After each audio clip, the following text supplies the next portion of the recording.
Baik, bismillahirrahmanirrahim. Assalamualaikum warahmatullahi wabarakatuh.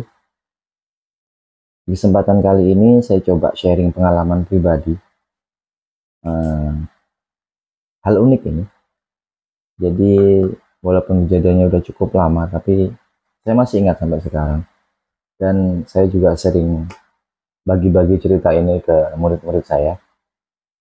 Jadi, di kesempatan kali ini saya coba bagi ke kawan-kawan sekalian.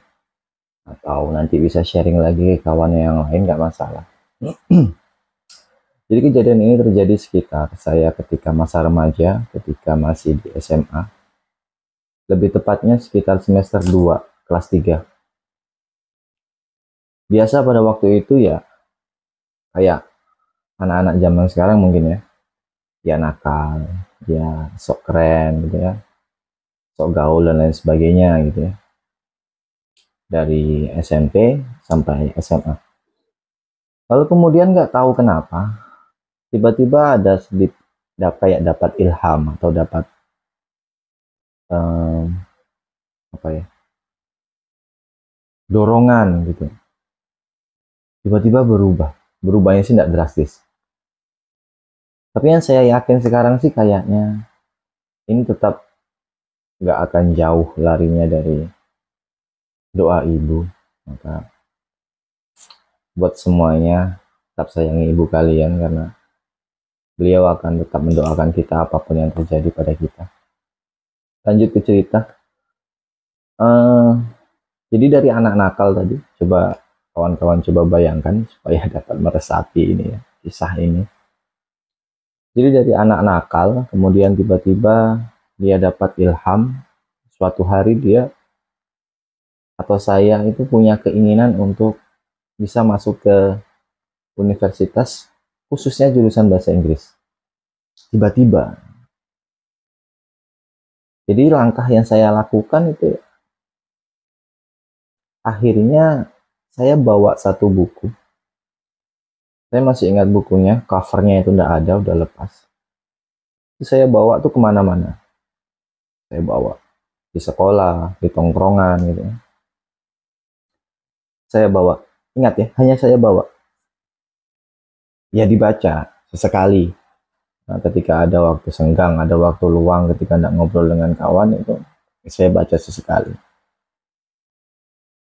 Uh, dan banyak kawan yang komen, wah sok keren, sok pinter, sok gimana gitu. Tapi ya, it's okay, itu tetap berjalan sampai akhir ujian. Dan ternyata ini bukan cerita Cinderella gitu ya, yang kemudian tiba-tiba dapat perubahan yang berubah, kemudian bisa langsung bahagia, happy ending. Ini bukan cerita yang kayak gitu. Ujian nasional tiba, saya singkat ceritanya aja. Ujian nasional tiba, waktu itu masih ujian nasional di zaman saya. Saya nggak bisa ngerjain soalnya. Soal bahasa Inggris kayaknya rumit sekali. Kosakata yang saya pahami itu tidak mampu untuk menjawab pertanyaan-pertanyaan yang ada di situ.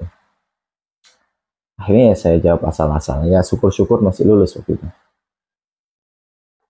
Sempat frustasi sih, dalam arti kok nggak nggak sesuai gitu ya, udah belajar, udah bawa buku. Perasaan saya waktu itu sih. Tapi saya pikir-pikir sekarang ketika sudah dewasa, ya itu fair. Kenapa? Ya karena bukunya cuma dibawa aja. Dibawa ke sana, ke sini, dibawa ke tongkrongan. Dibaca aja jarang. Apakah kemudian langsung masuk itu ilmu ke dalam otak kita secara otomatis? Kan enggak. Makanya kalau seandainya waktu itu saya tiba-tiba jadi pintar bahasa Inggris, nah, itu beda lagi. Itu kayak kayak film, kayak sinetron-sinetron akhirnya. Untungnya itu nggak terjadi. Nah, kisah uniknya itu timbul setelah ini. Jadi kisaran kalau nggak salah itu 2 tahunan. 2 tahun setelah kejadian itu, saya itu seperti mendapat hadiah dari Tuhan. Di situ saya ditunjuk mewakili sesuatu, nggak perlu saya sebutkan, untuk keliling ke beberapa daerah. Dasarnya itu apa? Dasarnya ternyata kemampuan bahasa Inggris yang minim tadi itu. Dan itu hadiah yang luar biasa karena pada saat itu keadaan ekonomi saya ya menengah ke bawah. Jadi ketika bisa dapat keliling ke beberapa daerah dengan dibiayai oleh instansi atau pihak lain, itu sangat bahagia sekali. Sangat senang sekali. Dan itu tetap saya kenang sampai sekarang. Maka saya ucapkan terima kasih khususnya kepada dosen-dosen saya di IAIN Pontianak dan BKKBN karena sudah memiliki kepercayaan kepada saya waktu itu. Apa yang mereka lakukan kepada saya tetap saya kenang sampai saat ini. Dan that's unique for me ya. Kenapa? Karena bayangkan, buku itu cuma saya bawa sana ke sini di sekolah, di tongkrongan. Lalu kemudian Tuhan kasih hadiah sebegitu besarnya. Gimana kalau buku itu saya baca? Gimana kalau buku itu benar-benar saya pahami? Mungkin wow, yang saya dapatkan pasti luar biasa. Maka di kesempatan ini saya nggak mungkin bisa mengulang waktu itu. Tetapi paling tidak untuk kawan-kawan sekalian atau yang punya kawan yang punya potensi atau masih dalam masa-masa pendidikan, beritahu mereka kalau pasti akan dapat hadiah dari Tuhan. Sekecil apapun pembelajaran yang kita lakukan, sesederhana apapun yang kita tanam, kita pasti akan dapat hadiah, dapat kembalian dari hal itu. Oke, semoga bermanfaat. Saya akhiri, wassalamualaikum warahmatullahi wabarakatuh.